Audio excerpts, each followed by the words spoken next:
All right, let's dive in. Today, we're going to put on our detective hats and solve a real-world business problem using the power of K16 statistical methods. Seriously, think of this as the ultimate case study to get you completely ready to ace that endpoint assessment. Let's get this investigation started. So here's our case. Picture this. You're a data technician at a food delivery company, let's call it Hungry Now. Your operations manager just dropped this question on your desk. The stakes? They're pretty high. We're talking unhappy customers, lost revenue, and a huge question mark hanging over one of your biggest cities. Your mission is to find the answers, not with a guess, but with cold, hard data. And here's our game plan for cracking this case. First, we'll dig into the Birmingham problem itself. Then, we'll get our K16 data toolkit ready. After that, it's all about investigating with the data, building a compelling story from the clues, and then, super important, learning how to share what we found. And finally, we'll connect it all back to how you can achieve distinction in your assessment. Okay, first things first. We need to understand the mission. We're on the case of Birmingham's late deliveries, and it's our job, as the data tech, to figure out exactly what's going on. You know, this is the absolute core of our job as data detectives. It's not just about crunching numbers, it's about finding the story hidden inside them. So let's see what all these delivery times, driver logs, and customer reviews are actually trying to tell us. Every good detective needs their toolkit, right? Well, ours is called K16. These are the practical, hands-on methods we're going to use to uncover the clues and solve this mystery. So what is K16 really? Don't let the name sound intimidating. It's simply the set of basic, fundamental methods we use to pull meaningful insights from data. And that can be any kind of data, whether it's all neat and tidy in tables and databases, or it's the messy, unstructured stuff like driver comments or notes. This is the real bread and butter of data analysis. For this particular case, our toolkit has 5 essential tools. We'll be counting rows to understand the scale of the problem. We'll use mean and standard deviation to measure just how bad it is. We'll find the most common values to identify the culprits. We'll analyze text, and we'll use percentages to make some really powerful comparisons. All right, our toolkits are ready to go. The investigation begins right now. We're going to follow the data trail one step, one calculation at a time. You know, any good investigation has a logical flow. So first, we'll figure out just how big this problem really is. Then we'll measure exactly how bad it is, and finally, we'll pinpoint the root causes. Make sense, right? And boom, our first clue is a big one. And we found it by simply counting rows. Birmingham isn't some small, quiet market for us. It accounts for almost a third of all our deliveries. This tells us right away that fixing the problem here is going to have a massive impact on the entire business. Now for our second clue. And this comparison tells a really interesting story. The average or mean delivery time in Birmingham is 42 minutes. That's a full 10 minutes slower than the national average. But look at the standard deviation. That's where the story gets even more important.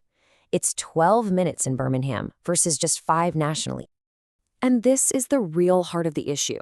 A high standard deviation means one thing: inconsistency. It's totally unpredictable. For every customer who gets their food on time, there's another one waiting in a ridiculously long time. That's what really destroys customer trust. So it's not just that things are slow, it's that they're unreliable. So the big question is, why is it so slow and unreliable? Well, by digging into the driver logs and notes, that's our unstructured data, we get our third major clue. Traffic jams are the single biggest culprit, responsible for a whopping 40% of the delays. This gives the operations team a really clear target to aim for first. And we can draw a straight line from this performance issue to customer frustration. By using some simple percentage calculations, we can state it really clearly. Birmingham deliveries are over 31% slower than average. And the direct result of that? A 50% jump in customer reviews that have the word late in them. Ouch. So, we've gathered all our clues. We know the scale of the problem, we've measured the poor performance and the inconsistency, we found the root causes, and we see the impact on customers. Now it's time to assemble everything into one clear story. And there it is. This one sentence, it tells the entire story. It connects every single clue we uncovered into a powerful, data-backed conclusion. This is that aha moment that you, the data detective, get to deliver to the business. It's crystal clear, it's concise, and most importantly, it's actionable.